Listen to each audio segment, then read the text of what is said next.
ముఖ్యంగా మన సోయచిక్కుడు విషయానికి వచ్చేటప్పటికి మన తెలంగాణలో 5వ ప్రధానమైన పంట. ఇది నూనె గింజ పంట అయినప్పటికీ ఇది అత్యధికంగా 42 నుంచి 45% వరకు నాణ్యమైనటువంటి మాంసకృతులను కలిగి ఉంటుంది. ఇక మన దేశంలో చూసుకున్నట్లయితే ఇది ప్రధానంగా 5 నుండి 6 రాష్ట్రాలలోనే సాగు చేయడం జరుగుతుంది. ఇక మధ్యప్రదేశ్ 42.5% మొదటి స్థానంలో ఉండగా మహారాష్ట్ర సెకండ్ స్థానంలో ఉంది. ఇక తెలంగాణ విషయానికి వచ్చేటప్పటికి మొత్తం విస్తీర్ణంలో 1.5% మాత్రమే మనకు తెలంగాణ కంట్రిబ్యూట్ చేయడం జరుగుతుంది. ఇక మన తెలంగాణలో చూసుకున్నట్లయితే నిర్మల్ జిల్లా విస్తీర్ణంలో మొదటి స్థానంలో, దాని తర్వాత ఆదిలాబాద్, కామారెడ్డి, సంగారెడ్డి మరియు నిజామాబాద్ జిల్లాలు ఉండడం జరిగింది. సోయాబీన్ సాగు చూసుకున్నట్లయితే మన మొత్తం తెలంగాణలో ఖరీఫ్ లో 3,66,431 ఎకరాల్లో సాగు చేయడం జరిగింది. మనకు సాధారణ విస్తీర్ణం చూసుకున్నట్లయితే 4,29,477 ఎకరాలు. మొత్తానికి ఈ సంవత్సరం చూసుకున్నట్లయితే సాధారణ సాగు విస్తీర్ణంతో మనకు 14.7% విస్తీర్ణం అనేది మన తెలంగాణ రాష్ట్రంలో తగ్గడం జరిగింది. అన్ని జిల్లాలో ఒక నిర్మల్ జిల్లా తప్పించి మిగతా ఆదిలాబాద్, నిజామాబాద్, కామారెడ్డి, సంగారెడ్డి జిల్లాలో మనకు సోయా సాగు విస్తీర్ణం అనేది గణనీయంగా తగ్గడం జరిగింది.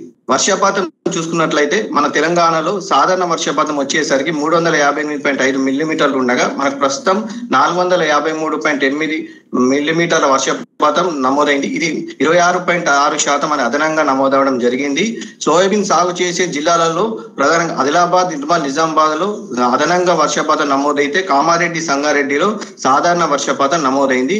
మన గత 15 నుంచి 20 రోజుల నుంచి కురుస్తున్నటువంటి అధిక వర్షాల వలన మనకు అక్కడక్కడ పంటలు కొద్దిగా ముంపుకు గురి అవడం కానీ, లేకపోతే మన కొన్ని చేన్లలో నీళ్లు నిల్వ చేయడం కానీ మనం చూడడం జరిగింది. దీని వలన ఏమవుందంటే పంట యొక్క ఎదుగుదల ఆగిపోవడము, మళ్ళీ అక్కడక్కడ కొన్ని ప్రధాన పోషకాల లోపాలు అనేటివి గమనించడం జరిగింది. దీనికి ముందుగా రైతు సోదరులు ఏం చేయాలంటే ముందుగా మన చేన్లలో కానీ పొలాలు ఆగినటువంటి నీరుని వీలైనంత మట్టుకు తొందరగా తీసివేయాలి. ఆ నీళ్లు తీసివేసిన తర్వాత ముందుగా పైపాటుగా 10 గ్రాముల 1919 కానీ లేదా 320 కానీ లేదా మనకు అక్యుస్ప్రే పల్సెస్ అనేది దొరుకుతుంది. అది 10, 8, 34, 2 అనే కాంబినేషన్ లో ఉంటుంది.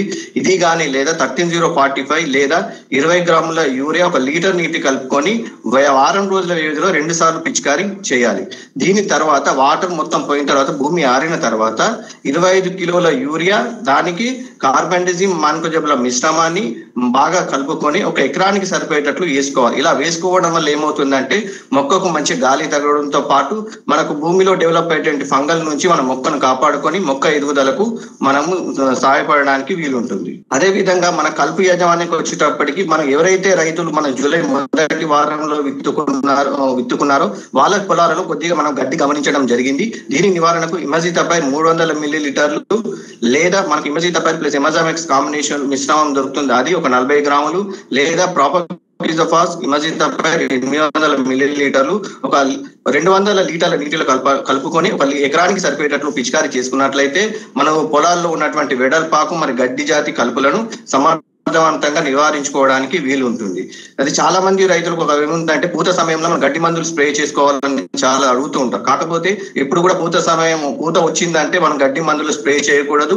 అదే విధంగా 40 రోజుల తర్వాత అంటే గడ్డి ముద్రిన తర్వాత కానీ 40 రోజుల తర్వాత కానీ మనం ఎప్పుడు గడ్డి మందులు పిచికారీ చేసినా కూడా మనకు ఎలాంటి లాభదాయకంగా ఉండదు. పురుగుల విషయానికి వచ్చేటప్పటికి మన సోయ చిక్కుడులో కాండం తొలిచే పురుగు, అదే విధంగా లద్దె పురుగులతో పాటు మన తెల్లదోమక ఉధృతి అనేది ఈ మధ్య కాలంలో అది ఎక్కువగా పెరుగుతూ పోతుంది. కాండమీగ విషయానికి వచ్చేటప్పటికి ఇది ప్రధానంగా ఏంటంటే ఎప్పుడైతే మనం ఆలస్యంగా విత్తుకుంటామో లేకపోతే మనకు బిడ్డ పరిస్థితులు వర్షాలు పోయినప్పుడు మనకు వేడి వాతావరణం ఉన్నప్పుడు ఈ పురుగు యొక్క ఉధృతి అనేది గణనీయంగా పెరుగుతుంది.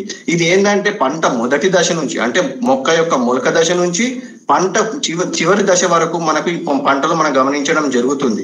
ఈ ఉధృతి ఎట్లా ఉంటుంది అంటే తల్లి పురుగులు లేత ఆకులపై ఏం చేస్తాయి, చిన్న చిన్న గుంటలు చేసి గుడ్లు పెడతాయి. ఈ గుడ్ల నుంచి వచ్చినటువంటి లార్వాలు మన కాండం లోపల ఉన్నటువంటి పదార్థాన్ని తీయడం వల్ల మొక్కలు ఎండిపోవడం జరుగుతుంది. ఇది మొదటి ఒక మొక్క దశ ఉన్నప్పుడు మొలక దశ ఉన్నప్పుడు ఆశించినప్పుడు ఏమవుతుందంటే మొక్కలన్నీ చనిపోవడం జరుగుతుంది.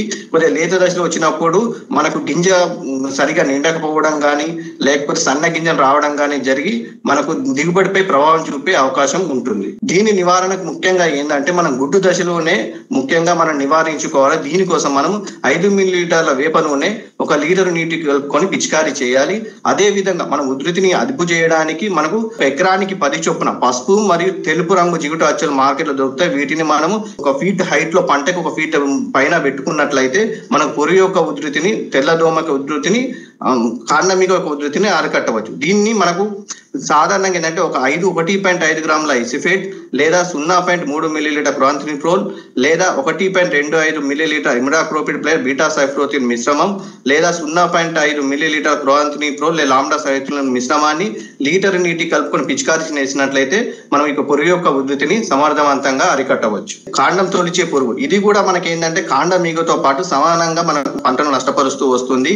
దీనికి ప్రధానంగా ఎలా గుర్తించాలంటే మనం కాండం పైన కానీ కాండం కొమ్మల పైన కానీ మనకు ఇలా చూపించినటువంటి 2 ఘాట్లు ఉండడం జరుగుతుంది.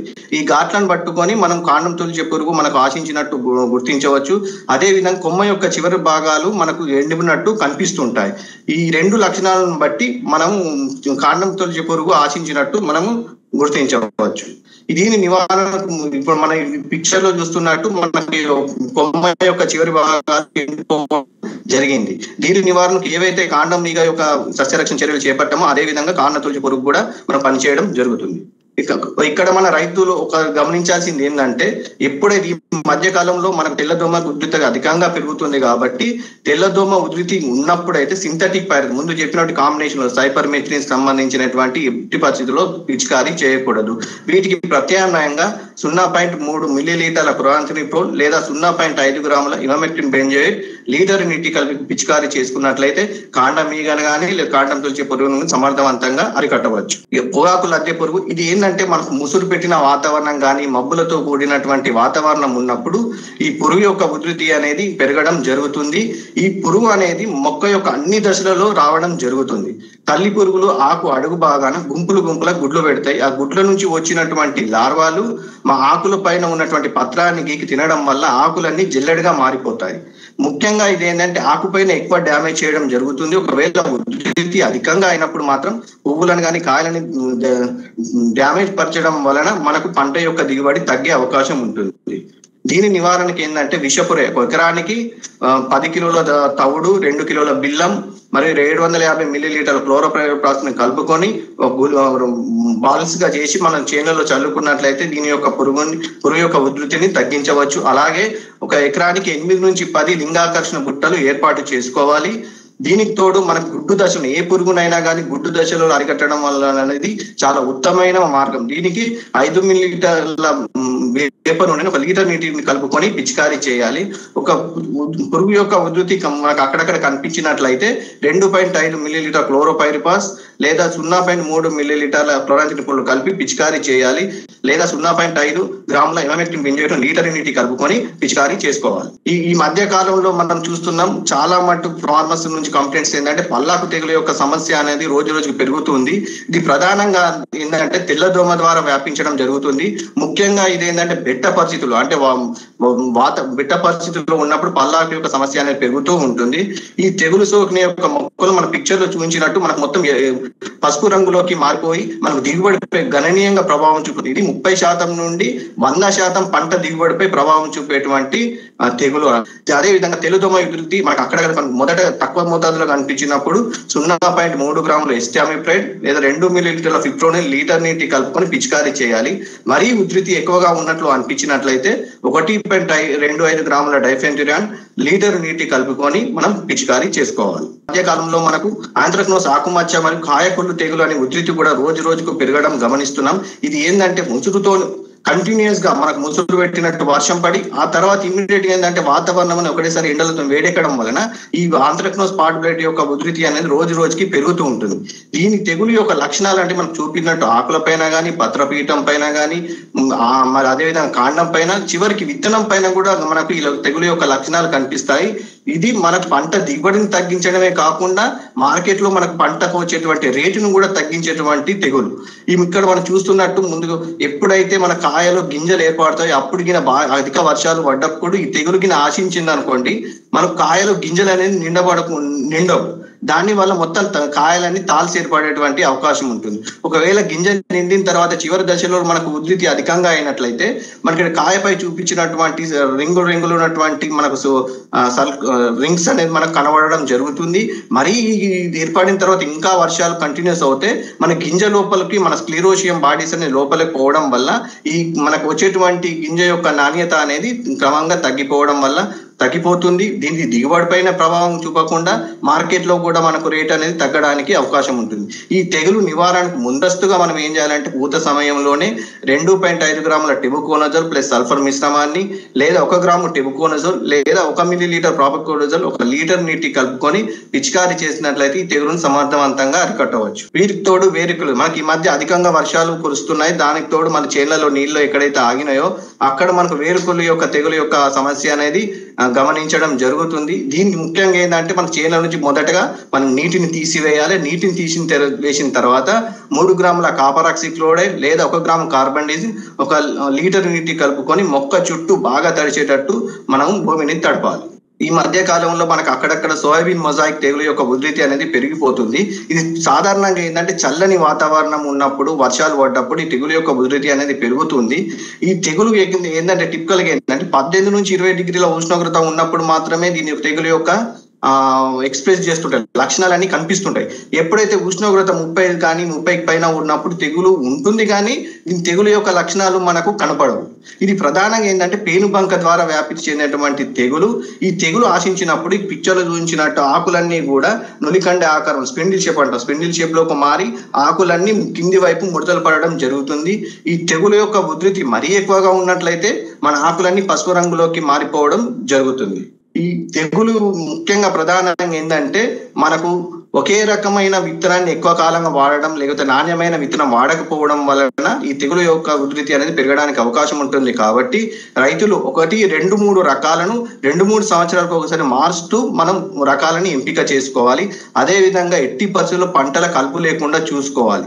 అయితే ఇది పేనుబంక ద్వారా వ్యాపిస్తుంది కాబట్టి మనం వెక్టార్ని మనం అదుపు చేయడానికి 0.2 గ్రాముల ఎస్టామిప్రైడ్ లేదా 2 మిల్లీలీటర్ల మిథైల్ డెమెటాన్ లేదా 2 మిల్లీలీటర్ల డైమిథియోడ్ లీటర్ నీటి కలిపి పిచికారీ చేస్తున్నట్లయితే సోయాబీన్ మొజాయిక్ తెగులను సమర్థవంతంగా అరికట్టవచ్చు. దీనితో పాటు ఈ మధ్య కాలంలో మనకు మసికుళ్ళు తెగులు యొక్క సమస్య అనేది బాగా పెరుగుతుంది. మనం చార్కోల్ రాట్ అంటాం. మిగతా తెగుళ్ళు అన్ని అధిక వర్షాలు వస్తూ ఉంటాయి. దీంట్లో ఏంటంటే మన పొడి వాతావరణం ముఖ్యంగా అంటే భూమి ఎండిపోవడం కానీ, క్రాక్స్ రావడం లేదా పోషకాలు మొక్కకు సరిగా మన పోషకాలు అందించకపోవడం కానీ ఉన్నప్పుడు ఈ తెగులు యొక్క ఉధృతి అనేది పెరుగుతూ ఉంటుంది. ఈ తెగులు పంట మొదటి దశ నుంచి చివరి దశ వరకు ఒకే లక్షణాలు అనేవి కనిపిస్తూనే ఉంటాయి. పంట కాలం మొత్తం ఉంటుంది ఈ తెగులు. అయితే ముఖ్యంగా మొలక దశలో వచ్చినప్పుడు ఏమవుతుందంటే మనకు భూమికి పైన కాండం పైన మనకు బూడిద ఎరుపు రంగులో కాండం పైన బూడిద ఎరుపు రంగు వంటి మచ్చలు ఏర్పడుతుంటాయి. దీని వలన మొక్క క్రమేణా బలహీనపడి మనకు ఈ మొక్క అనేది చనిపోవడం జరుగుతుంటుంది. ప్రధానంగా ఏంటంటే మొక్క ఎప్పుడైతే తెగులు ఏంటంటే 30 రోజులప్పటి నుండి మనకు దీనికి సంబంధించిన స్పోర్ట్స్ ఉంటాయి. కాకపోతే ఎప్పుడైతే ఎండలు కొట్టి డ్రై స్పెల్ వస్తుందో ఆ టైంలో ఏమవుతుందంటే మనకు ఈ తెగులు యొక్క ఉధృతి అనేది క్రమంగా పెరుగుతూ ఉంటుంది. మనం ఇక్కడ గమనించినట్టు మధ్యలో ఉన్న పిక్చర్ చూస్తే క్లోరోసిస్ అంటే పసుపు రంగు ఆకులన్నీ పసుపు రంగులోకి మారి తర్వాత అక్కడక్కడ ప్యాచులు ఎండిపోవడం జరుగుతుంది. ఇంకా చివరి దశలో వచ్చినప్పటికీ ఏమవుతుందంటే చెట్టు కాండం కానీ మొత్తం కాయలు కానీ మసిలాగా మారిపోతూ ఉంటాయి. అందుకే దీన్ని మసికుళ్ళు తెగులు అని అనడం జరుగుతుంది. దీనికి ఏంటంటే ప్రధానంగా ఏంటంటే మనకు వెజిటేటివ్ స్టేజ్ అధికంగా ఉన్నటువంటి రకాలను ఎంపిక చేసుకోవడం. అంటే మనకి ఇప్పుడు మధ్యకాలం చూస్తున్నాం KDS 726 అనే రకం. ఇది పూత వరకు ఉండి తర్వాత మనకు గ్రోత్ దాని కాల పరిమితి అనేది అధికంగా ఉంటుంది. సో ఇలాంటి రకాలను కాకుండా స్వల్ప మరియు మధ్యకాలిక రకాలను సాగు చేసుకోవాలి. అదే విధంగా తగిన మోతాదులో తగిన సమయంలో మనం ఎరువులను వేయాలి. ఎప్పుడైతే మనకు బిట్ట పరిస్థితులు వచ్చినప్పుడు తప్పనిసరిగా మనం తడులు అనేది ఇచ్చుకోవడం వల్ల ఈ తెగులు యొక్క ఉధృతిని తగ్గించవచ్చు. ఈ తడులతో పాటు పైనుండి పోషకాలను కూడా మనం అందించడం వల్ల తెగులు యొక్క ఉధృతిని తగ్గించవచ్చు.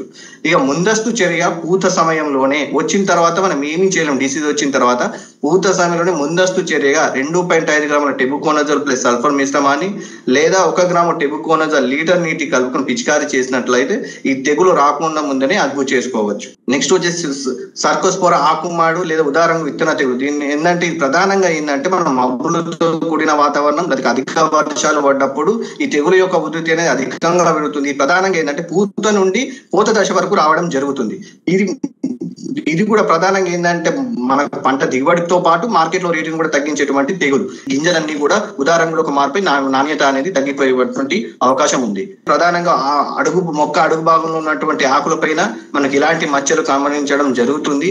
ఇంతకుముందు చెప్పినట్టు అన్ని రకాల ఆకుమచ్చ తెగులకు అన్నింటికి కూడా లేదా అన్ని తెగులకు కూడా మనకి ఎట్టి పరిస్థితుల్లో పూత సమయంలో తప్పనిసరిగా ముందస్తుగా 2.5 గ్రాముల టెబికోనజోల్ ప్లస్ సల్ఫర్ లేదా 1 గ్రాము టెబికోనజోల్ లేదా 1 మిల్లీలీటర్ ప్రాపికోనజోల్ లీటర్ నీటి కలిపి పిచికారీ చేసినట్లయితే మనము సోయ చిక్కుడులో వచ్చేటువంటి అన్ని రకాల మనకు తెగులను సమర్థవంతంగా అరికట్టవచ్చు. ఒకసారి తెగులు వచ్చిన తర్వాత మనం పిచికారీ చేసే బదులు ముందస్తుగా చేసుకోవడం వల్ల మనకు తెగుల నుండి మనకు పంటను కాపాడుకోవడానికి వీలుంటుంది. ఇక పంట కోత వచ్చేటప్పటికి పంట కాలం పూర్తయిన తర్వాత లేక మొక్కలో 75% కాయలు ఎండిన తర్వాత మనము కోత కొయ్యాలి. ఒక కాయను మనం కొట్టి చూసినప్పుడు లేదా ఊపి చూసినప్పుడు ఏంటంటే గలగలని సౌండ్ వస్తుంది. అప్పుడు మనం పంటను కోత కోయాలి.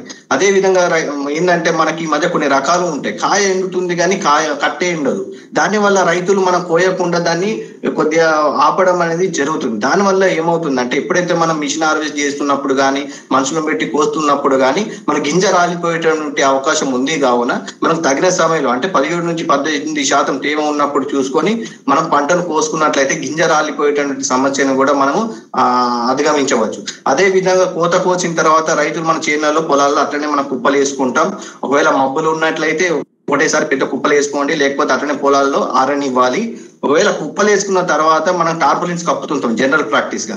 అదే టార్పలిన్ అట్లనే కంటిన్యూస్ గా ఉంచడం వల్ల ఏమవుతుందంటే మనకు లోపల వేడి క్రియేట్ అయ్యి మనకు కాయకు కానీ గింజ కానీ బూజు పట్టే అవకాశం ఉంటుంది. మన నాణ్యత కూడా తగ్గిపోయే అవకాశం ఉంటుంది. కావున మన టార్పలిన్స్ ని ప్రొద్దున ఓపెన్ చేసి నైట్ మళ్ళీ కప్పుకునేటట్లు చూసుకోవాలి.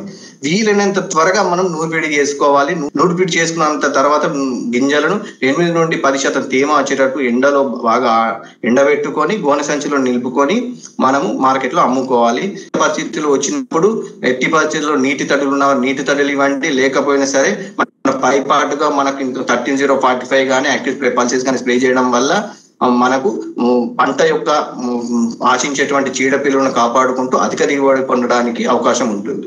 ధన్యవాదాలు.